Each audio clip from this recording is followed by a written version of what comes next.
Hello, everybody, and welcome back to another episode of the Mayor Tyler Moore Show here on the Kokomo Post, partnered with Robert Miller and Son Furniture. Every week. My name is Drew Larison. This is MTM. Mr. Mayor, how are you? Great. Good afternoon. Good afternoon. Happy second Monday of the year. You too. It's a random thing to say happy for, but you too. How's your year going so far? Did you do a New Year's resolution this year? Oh, yeah. I mean, the usual. Let me try and read more, and I can go back to that dad joke. I just put the subtitles up on TV when I watch TV. Hey, it all just counts. the usual. Looking back, okay, I need to cut a little weight. Need to take care of physical health, take care of spiritual health, and so yeah, a lot of the usuals. Nothing too drastic. Okay, gotcha. Yeah, so. I didn't either. You know, and like the crazy stat of how quickly they're all broken. Mm-hmm. What are we doing with those anymore? You know what I mean? Yeah. Like, I love the idea of manifesting better and good and trying to, progress as a human. I just think there's better ways to do it than this all out goal for an entire year.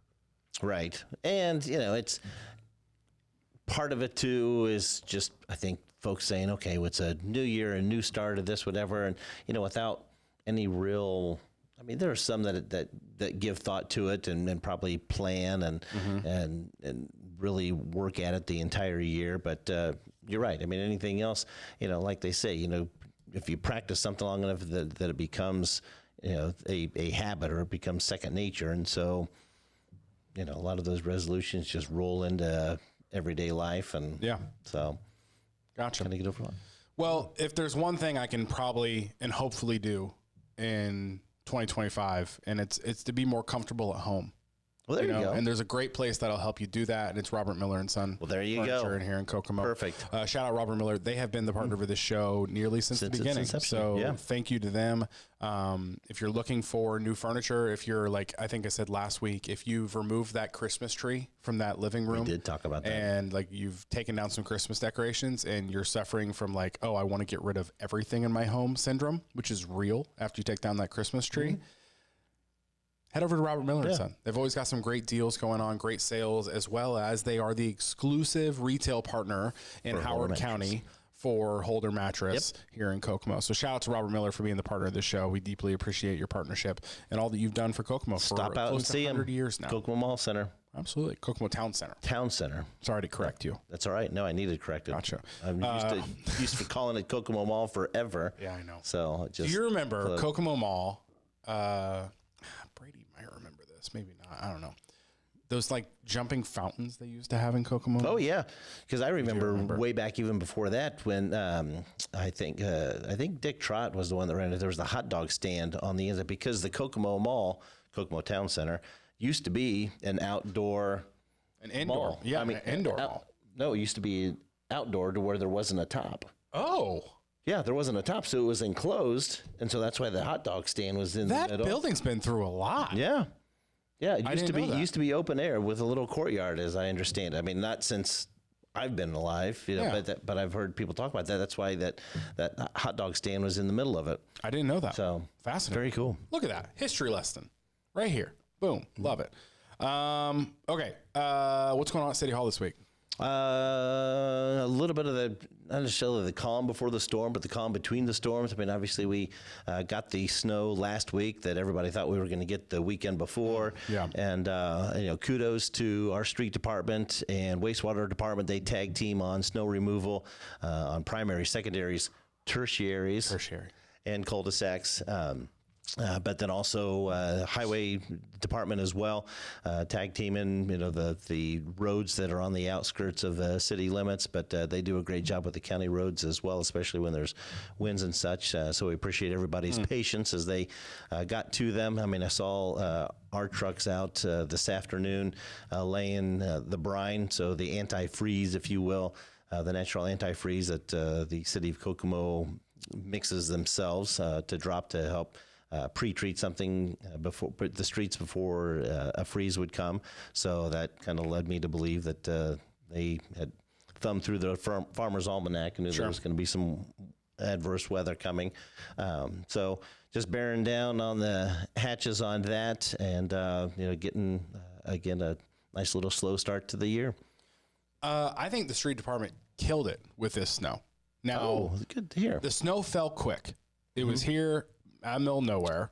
And I got a little nervous because I was driving around when it was still falling. I didn't see any trucks. Y'all must have did some work overnight, though, because I woke up Saturday morning and I feel like roads were clear. Yeah, knowing that they were coming, they usually, our departments have gone to 12-hour shifts because they're for a while, because they're 8-hour. They were doing 16s and kind of overlapping with that, but with adverse weather like that when it comes in, both street and wastewater go to 12-hour shifts. And you're right, as it started coming down Friday and continued to come down, they weren't really out. It's one of those, like, okay, if we're going to get out and hit it, it continues to come, you're going to be right back out. And so, hoping that folks take it easy as they headed home after work. And then once the majority of traffic is off the streets, that's when the trucks can come out and really go curb to curb when they can, and then get to the secondaries a little quicker. Yeah, and those tertiaries. And the tertiaries. Gotta get. Now, you guys don't know the joke. That's like one of my favorite words of all time that I've learned on this show. Yeah, and that was early on. Yeah, we both did, because there was, and that came out on the report that they kind of do the priority of streets as they get addressed, and it's still the same. And God love our friends in the little cul-de-sacs. I mean, we try to hit the cul-de-sacs when we're in that area as well, but a lot of times they're running, and hitting secondaries or tertiaries before they get to those and come back to it, just because if it's a dump truck's hard to get maneuver, in the cul-de-sacs themselves, and so we got to get the smaller pickup trucks with the plows on the front to work their way around. But still, appreciate everybody's patience, and again, kudos to our top-notch street and wastewater folks for knocking it out again. Yeah, they did. The streets were great, and I know the county schools had some delays this morning. I heard the wind got out, and there were some, the sludge started to melt or freeze again overnight, and they had some icy things, as well as what's it called when this wind blows the snow on the roads? Drifting. Drifting had some drifting going on, but the city was clear. It was another morning where my kids were jealous of not being a county school student. Okay, yeah, and then also ADD moment. Can I have an ADD moment real quick? You can have it. Speaking of like my favorite words, do you have like a favorite word? Like the most fun word to say? Because I do. I do, and I say it a lot when I get frustrated at home and such. I mean, it makes, there's not a definition for it, and the only place it's said that I'm aware of is on A Christmas Story. I always say Sadafinga. Ooh, that's fun. Whenever something happens, like, Sadafinga. Mine is spanakopita. Spanakopita. Spanakopita is a Greek pastry. It's kind of like spinach artichoke dip, like wrapped in puff pastry. It's like a food thing. But like, how fun is the word spanakopita? Spanakopita. I almost was thinking of cornucopia. I was thinking it was something like that, but different. Spanakopita. Yeah. So that's my favorite word. I'm gonna have to ADD moment over. Here we go. There you go. Real quick before we get into the Ask the Mayor questions, which we do have a lot of them today. Okay. But if you are watching this live, which I see some of you are, if you're watching this live, just make sure you leave those questions in the chat. I have the chat pulled up, so I will pull over those questions to my notes, and we'll go from there. But also, I just want to give a quick shout out to the Kokomo Post Pass. If you guys are not members of the Kokomo Post Pass, it is the easiest and most affordable way to experience Kokomo like you've never have before. Make sure to go to the kokomopost.com/postpass to learn more. We have how many participants are you up to? I don't even know the number off the top of my head. We had a bunch join. Vendor wise, I'm sorry. Yeah, those that are providing the discounts and the perks. Probably close to 20. Do we have 20? That's close awesome. to 20 perks. Dylan, I know you've been working on some post-pass content. Awesome. Yeah, up to 20 different local businesses offering some perks if you are a post-pass member. So it's not just you get exclusive content or you have to pay to see our content. We'll never be someplace where you have to pay anything to see content. Now, there might be some certain content just for post-pass members, but you get a bunch of perks as well. So like today is Monday. So Monday, my favorite perk on Monday is over at Oscar's Pizza. You buy a slice, you get a cheese slice for free if you're a Post Pass member. And by the way, it's only $5 a month to be in the Post Pass. Incredible. So make sure to go to the kokomopost.com/postpass to sign up today. We had a bunch of people join during our December live sweepstakes because one of the coolest perks about it, we do awesome sweepstakes every single month. We have amazing businesses locally that donate to our sweepstakes, and we have like hundreds and some months, literally thousands of dollars of free stuff we give away. And we do a giant one in December. But if you are a PostPass member, you get 50 entries into every sweepstakes that we do. So if you're not, you obviously just enter once. But if you're a PostPass member, you get 50x entries. And really, going back to resolutions, if one of your resolutions is to be more financially responsible or to start saving money in 2025, what better to be a PostPass member? It's wild. Tens and 20s and hundreds of dollars of savings each month. CrossFit Kokomo, you get your first month free, which that's like $112. Saving money and getting in shape. Man, we're just helping all your New Year's resolutions. Helping to be real. So go to thekokomopost.com/postpass to sign up today. Only $5 gets you Kokomo like you've never seen it before. All right. So the first question we have today is from Janet on Facebook. Hey. It's a lengthy one, so hold on here with me for a second. Dear Mayor, hello. I've been wanting to talk to you about the dangerous situation on South Lead Street near Highland Park from Markland to the park. I live on the street, and there's a lot of bicycles, skateboards, people walking, coming and going to Highland Park. The street is very dark. Also, I believe after Virginia Street, there are no bike lanes, no sidewalks. Here's my concern, because last summer I came up to 3 teens on bikes. It was so close to running into them, I had to pull over and contain myself. Then, just yesterday evening, a pedestrian walking in dark clothes on the right side of the street narrowly missed him. No sidewalks. He must have assumed I would see him in the dark clothes. So I'm at the point I'm going to start going down to Cortland to home instead of her normal route. I really believe this is an accident waiting to happen on the street. I would appreciate if you came and to evaluate the situation, maybe drive down the street after dark and see what you think. Thank you kindly for reading this. If you do, I just hope you see it. Thank you, and God bless. Janet on Facebook. Great. And I think she did reach out either on Messenger or an email or something. But yeah, so Duke Energy coordinates the placement of the majority of the streetlights. There's a few stretches downtown and I think up Sycamore that are the city of Kokomo's responsibilities, but all the rest are on Duke's network. And so there is an opportunity or the ability to go to Duke's website and request for a placement of a light so I'll get on and check that intersection, one, to see if there's one already there in close proximity and is just out, or if they have the opportunity to request one. Now, where that then leads to is that they would do that assessment. If they've already got lights in close proximity, they would probably run an assessment of that and see the cost that it would be involved in placing that.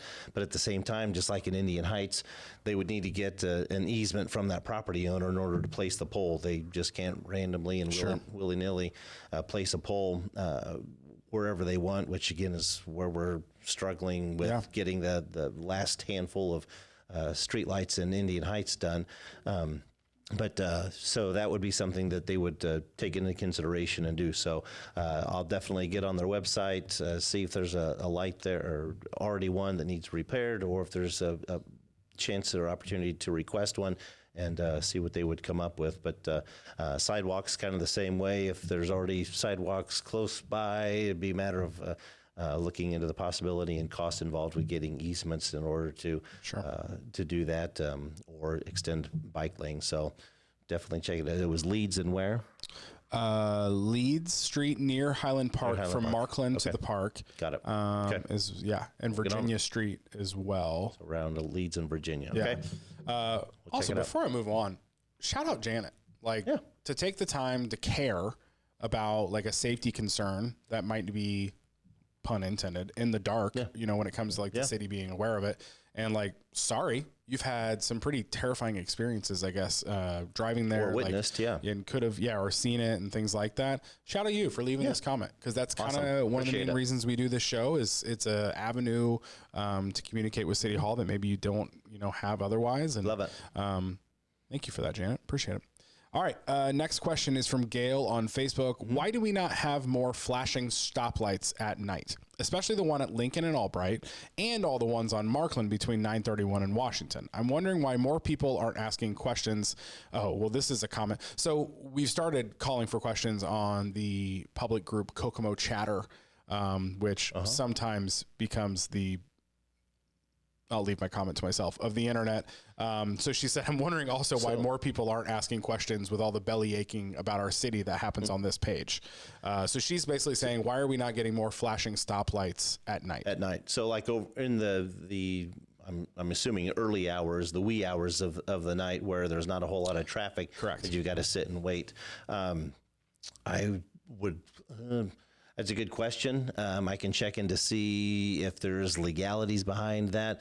It could be something to take before our traffic commission to consider, but I would assume that it would require additional programming or some type of additional programming to set the lights on timers, or at the same time, kind of the way traffic down through there, if people get used to it, if they think that, okay, it's a flashing light, a flashing red light, and have that under, or assuming that that's going to be the case, and and happens to then switch back to a regular. I don't know. There could be liability reasons that you either have a red flashing light 24/7 or regular lights. I mean, obviously the lights flash if there's been a power outage or an accident, and can turn an intersection into a flashing red where it's treated like a four-way stop. But otherwise, I think just because it's main arterials, that regardless of the amount of traffic that may be on any particular time, because it's one of the main thoroughfares, then just intermittent flashing reds would create, I guess, uneven or even more dangerous traffic patterns if people got used to one as opposed to the other, or if it was changing back and forth. So, but Lincoln and Albright would probably make sense just because Albright tees into Lincoln, and because the GM plant or the Delco side of the GM plant doesn't have a lot of traffic. I mean, that might make sense, but that particular one, to make that just a constant flashing red. But up and down Markland from 931 to Washington might make things a little dicey. Well, because there's a lot of truck traffic on Markland as well, right? And definitely harder for those semi truck driving that I'm talking about. Definitely hard for those trucks. But I think you're right, because if we drive the same roads all the time, it like becomes this habitual, almost like once again, I'm being facetious, like drive it with your eyes closed. Like, how things work, how the stoplights work and things like that. And with the number of stoplights down along Markland, if you're going east and west and those are become red, then you're like, oh man, you're killing your brakes. And so we'd probably, we had the nickname of Stoplight City. Now we would be really, but I mean, and maybe I think if that is the reason, I get that, because change is hard, and there's, sometimes we really struggle with change. And I don't know, my grandma used to say you can't like teach a hamster how to salsa, and it's harder to like adapt change and go from there. So I could see that being why. I wonder if your grandma tried that one time. I don't know. She always used to say it. You can't teach a hamster to salsa. I don't know what it is. But thanks for the question, Gail. Next on Facebook, we have a question from Stella.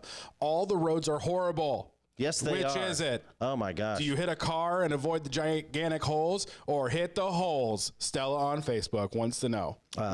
Should she damage a car or hit a pothole? Definitely don't damage a car. We don't want you to damage your car. But, I mean, yes. I mean, it's January in Indiana, and they freeze and thaw and cracks and stuff. Fortunately, there's been a few windows of opportunity that we've had the patch buggy out and addressed a handful, but 'tis the season. We definitely don't want you to swerve and hit cars and such, but if you can see the potholes that you're approaching, and can slow and find a way around it without creating additional safety hazards, by all means, that would be ideal.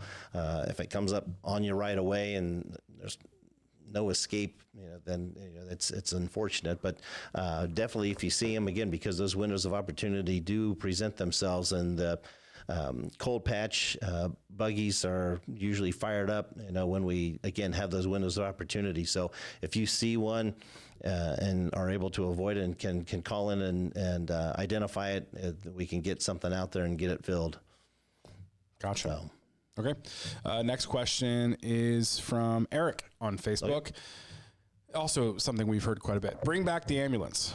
We, the people, know that they're using more of the volunteer ambulances from Galveston, Harrison, Taylor, and we see the scanner news. Too many times ambulances are not available, and we are bringing in more people of this city and the annexations. It has to stop. Someone needs a first response ambulance will die. A lawsuit will come.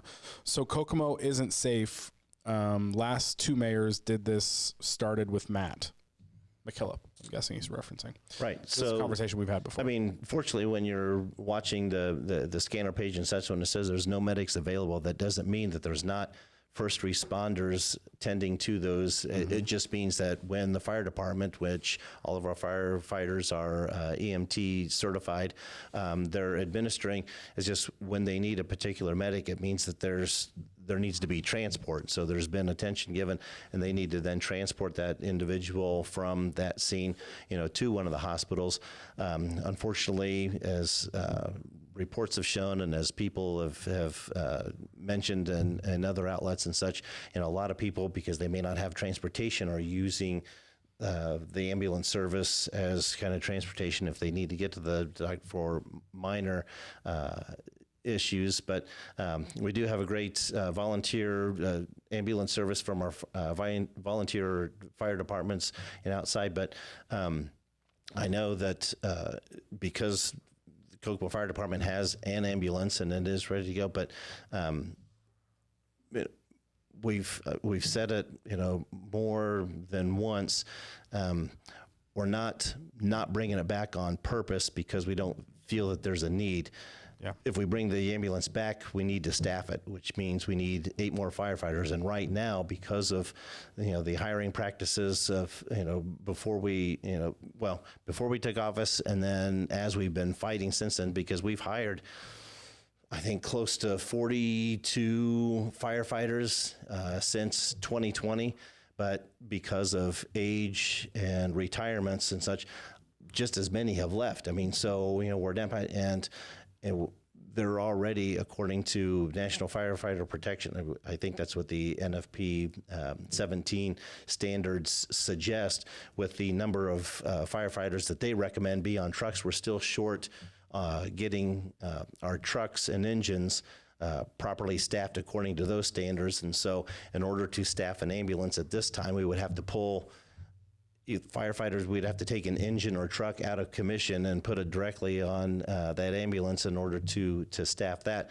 And that's, again, with the city expanding and such, we don't want to take an engine or truck out of commission. So it's not, we're not trying. I mean, we've been trying to hire, and it's just, we're playing a losing game with the amount of men and women that are exiting the fire department due to retirements versus the speed at which we can bring recruits in. And so as we slowly continue to grow the department manpower to a point that we can properly and safely staff an ambulance, along with properly manning all of our trucks, then we'll do that. I mean, so I get it. I hear it all the time. I mean, fortunately, we've not heard of anybody dying because of the lack of a medic available, because one typically does come in. The hospitals have done a great job. They've added, both hospitals have added an extra ambulance, and so they've got an extra ambulance during the high hours, as they call them, during the day. But, there are going to be times when they're all occupied, or, transporting one or taking some that somebody's not going to be available right away. But more times than not, that report goes out on the scanner that there's no medic available, and in 5, 10, 15 minutes later, there's one available to get to that person to help with that transport. But it's not because there's not first aid being administered to those in need. It's just transporting. So. Okay, next question is from Jerry on Facebook. Is there a plan to extend the nickel plate bike path? We would love to extend the nickel plate bike path out southwest towards Roucheville and out towards Clinton County. We've been, unfortunately, back and forth with the railroad company, because the railroad company owns the line from Deffenbaugh all the way to downtown Frankfort. And we were working with the county for a while as well, and talking to Clinton County officials to come together and kind of collectively purchase that line. But unfortunately, the railroad company felt that our offer either didn't have enough zeros or had the comma or the decimal in the wrong place. So it's about that time for us to regroup and send another friendly email to them, politely asking them to consider doing so, because we would love to continue the trail from Dixon and Deffenbaugh. There as it crosses down into Roucheville and towards Clinton County. So we would love to. Same way with some of the other areas. I mean, because the railroad still owns the line, a lot of times they don't want to give it up or are asking too much for it. And unless there's additional programs, additional funding available, like the Rails to Trails program that the state had for a number of years, that would help tremendously. But with everything that's going on, it's kind of a matter of priorities and still just wearing down the railroad company. Gotcha. So that railroad, they still run the world, huh? They do. All right. Next question is from Donita on Facebook. Okay. How could the city allow Wendy's to put a new store in an already clustered intersection on South Washington and Lincoln across from a school? Cars are already lined up there at 3 p.m. in the street every day.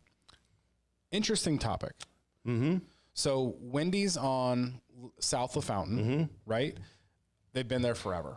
Right. That Wendy's had been there forever, right? Mm-hmm. As long as I can remember, right? And it was an older store. So Wendy's has decided they are going like right in front of that Kroger on South of Fountain. If you've seen the construction, like that is what's being built there. And they're closing the other store. That's an important detail too. Yeah. I've seen a lot of people say like, why does Wendy need 2 locations within like a 2-block radius or something like that? So this obviously had to go in front of the planning commission, right? So what is the city's role in, I guess, allowing Wendy's to put this here? And then what all goes into that decision making? Because, I mean, she's asking, how could the city? I'm more interested, what is the process from the municipal standpoint of approving something like this, and what all goes into consideration? Yeah, so because they're moving to a high traffic area, high traffic corner that already has McDonald's across the way and Burger King a couple doors down, everything.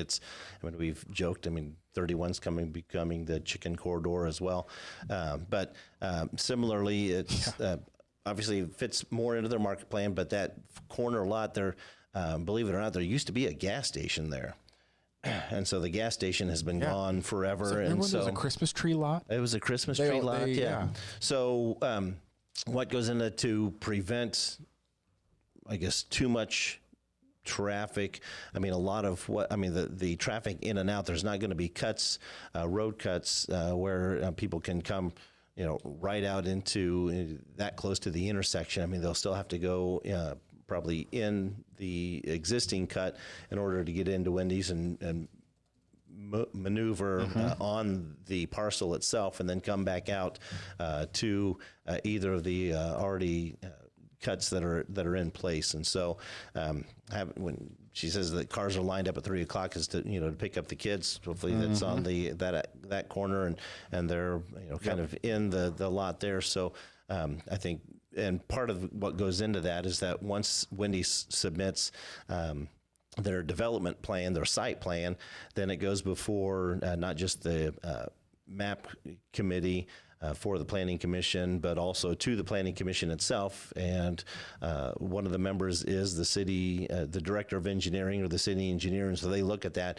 and take those traffic patterns and their desired flow of traffic on the particular parcel and in and around it into consideration. The Planning Commission also looks to make sure that it fits for zoning and lot size and such. So there's a lot of eyes that go into the site development plan. Just because Wendy says, hey, this is where we want to go here, and because it's zoned appropriately, we can go there. We're just going to drop it there. That's part of the reason why Chick-fil-A has been on hold for as long as it has, because they weren't they can't just put the Chick-fil-A there and say, okay, this is how traffic's going to go. I mean, there's a lot of things that come into play. And so kind of the same way, the property owner, so Wendy's, the property owner, Kroger's probably even had some input on it as well, just because a lot of the traffic's going to be in and out of their parking lot, where people are going to be shopping or coming to shop as well. And so a lot of eyes take a look at that. And, just because they're doing that, they take that into consideration before approving the site plan for it to be developed. So it wasn't just that they're throwing it there and this is how they're going to do. And because of the traffic, there's intentionality on how the traffic flow manages to keep everybody safe in and around that intersection. Yeah, lot goes into that. Yep. Yeah. Next question is from Howard on Facebook. Hey. Get rid of the code enforcement officer and hire a new one. The guy you have now is worthless. What is the code enforcement officer? That's not a police officer. No. Okay. What is that position? So they work basically in coordination with the planning commission. So they're like within the city limits. They're kind of the enforcement officer to the planning commission for ordinances and for safety and for development and such. And so the code enforcement director and his staff have a checklist of things that the folks are supposed to have completed for safety, for development. To make sure that they're meeting code, meeting the standards, again, for zoning, for development, that they're following the site plan that was approved by the planning commission. And so they're kind of the enforcement arm for the planning commission for development, for ordinances. And more times than not, sometimes people get frustrated with them because they come out. That was my follow-up. Like, what could somebody get frustrated about? So if, say, your neighbor has all kinds of trash, or they're... We talked about that last week. That was a question last week. Or a car on blocks in their lawn or something, and it's been there forever, and they're like, okay, I'm tired of looking at this, or they're not mowing the backyard because they have a nature preserve in their backyard or something, and you're tired of looking at it, and it's got rodents on it, and so they call code enforcement. Code enforcement comes out, inspects, more times than not, will send a letter of violation to the property owner, and so there's another probably 10 to 14 days, and then after that, the owner then has a cure period within which they have to then make that situation right, and probably 9 times out of 10, they clean up the property, they mow the grass, they make good on what they are being cited for, and everybody, code enforcement comes back out and say, okay, yeah, great, and then a month or so later, it starts right back up. So a lot of people don't think that things are being done, but they're following the legal process in order to do things, and sometimes even with abandoned buildings. We can't just go in and say, okay, nobody's in here. It's a death trap. Okay, so we're going to take it down. You got to go in, inspect, send notification to the owners, and if the owner's not local and they're somewhere else and you don't get response, then you got to do that. It's got to be submitted to the court for the court to the legal process. So there's a lot that goes in with that, but otherwise sometimes it's because they go in and even it's an existing business and they're inspecting it after a remodel or for a remodel or something, and say, hey, you need to do this and this and this, and they're like, wait a second, it got signed off on, 15 years ago. Why do I have to do this now? And it's like, well, things have changed. There's different regulations, and there's things that they probably should have. Just because it was wrong before, we're doing it right. Sure. So when people get frustrated with that, if we're trying to keep things, a certain level and safe. That sounds to me like it's an expectations issue. Yeah, I think if I was frustrated about a neighbor's yard or something like that, and I call someone to take care of it, it's almost like I'm expecting that thing to be solved immediately. But that's not how it is. And it's one of those situations, if you were that person, if the shoe was on the other foot, you'd probably like to give me a shot to get it right first. And sometimes it may not even be an actual violation. It may be an eyesore, but it may not be a violation. It may be, again, a car out front because that hasn't been moved. Well, if it's able to be moved, if it's, the tires if it's plated properly, then it's legally able to be there. It probably need more information to see why we need him ousted. Next question from Sarah on Facebook. Will Mayor Moore be able to run again in the next mayoral election? I will be able to. So your third term, right? God and taxpayer willing, yeah. So unlike governor, president, sheriff, coroner, county auditor, county treasurer, I think those are the only ones with term limits. I mean, obviously, governor and president have term limits as well, but all the others. So, city council, county council, commissioners, mayor, city clerk, or in smaller communities, clerk treasurer. A lot of those do not have term limits, and so as long as folks want to continue to serve and are given the opportunity by legal election, then they can continue to serve. So yes, I gotcha. Well, most likely right now, obviously anything can change, but right now, yes, I would plan on running again in the next mayoral election. And if I'm correct, if you get a third term, that's the longest. You'd be tying Greg Goodnight for the longest serving mayor? Him, and there was somebody else. There was another that had 3 terms as well. I don't think it was Art Ladow. I have to find out. Okay, we'll find out and see. Yeah. Okay. Yeah, I think there were 2. Our last question today came from Michael on Instagram, and it came off a clip when we were talking about. It was the Jackrabbit conversation as well as the stadium conversation. Mm-hmm. Well, if the Jackrabbits aren't like, we just have this empty stadium, it's not going to do anything. You mentioned concerts potentially going to be in that stadium this summer. His question, concerts, tell me more. Yeah, well, I don't know if that's his voice. I gave him that voice. So we'll have to see, because obviously the summer concert series is going to still be held down in Foster Park at the Pavilion, and Kyle Gibson has picked up the baton and run with that. So Kyle's going to be coordinating not just the summer concert series, but still offering the Riverwalk concert series as well, partnering with that. So now that and we still don't know who's going to be managing the stadium through the summer months, because in the previous agreement, the Jackrabbits organization had it from April to October. 1st of April to the end of September, and then the city has it from October to the end of March.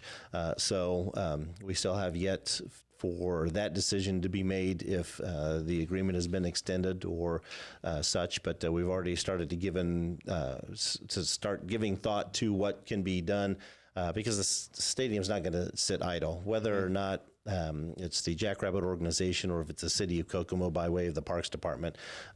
We plan on trying to offer a few concerts. We try to probably do some family movie nights.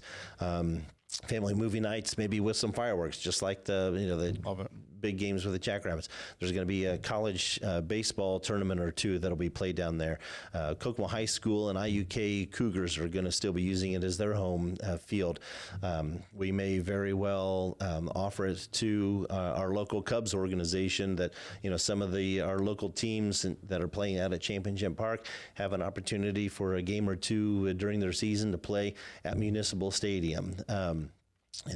There's some nonprofits that'll still have. I know there's, I think a MRF or 2. Yep. There's, the military foundations softball game. The Diocese of Lafayette having their softball game. Chances are I could bring back kickball. I know the Parks Department is like, man, we've got ideas that if the city has to do it, we're going to offer some kids programs down there. Could be a baseball clinic or 2. There could be a soccer clinic or 2 down there, because it's set up for the IU women's soccer team. I mean, so that stadium isn't going to sit idle. Whether or not, even if the Jackrabbits organization ends up prevailing, in the suit that's been filed, then I would tend to believe that they would want bodies out there, since there's not going to be formal ball to help work with us to make it an option and still a valuable asset and resource for the community. And it is January 13th, and when we talked about the Jackrabbits issue last week, we said we would know by the end of the month how that case is ending up. Has there been any answer to that so far? Not yet, because it'll go before the judge at the end of the month, the 27th maybe, somewhere around. I mean, at the end of the month, the judge will hear the case, so we should hopefully have something decided by the second week or so in February, so that everybody can move forward in whatever direction we are moving forward. Gotcha. Yeah. Okay, those are the questions we had today. Great Thank you stuff. for everyone Thanks, all. that sent in those questions. Like I said, we got some of those we're starting to post the call for questions on Kokomo Chatter, as well as some other pages. Some came from TikTok, Instagram, things like that from all over. So make sure to follow the Kokomo Post. Anywhere you would think you can follow us. Facebook, Instagram, TikTok, our website even, we're kind of all over. So if you have a question for the mayor, there's no excuse not to hand it over to us, and we'll get it to him as best as we can. Do you have a dad joke for us as we end the show? We have all the snow that we got over the weekend. There was, and with the frozen sandlot being closed, there was actually a handful of snowmen that had a dance down in the stadium over the weekend. Really? Yes. Like a little Frosty hangout situation. Yes. You didn't see the snowball? No. That's good. All right. That's good. That's a good dad joke. Thanks for watching this episode of the Mayor Tyler Moore Show here on the Kokomo Post, partnered with Robert Miller and Son Furniture. Shout out to them as always. Like I said, if you have any questions for next week, let us know in the chat below. If not, we'll see you next time, Kokomo. See you, Kokomo.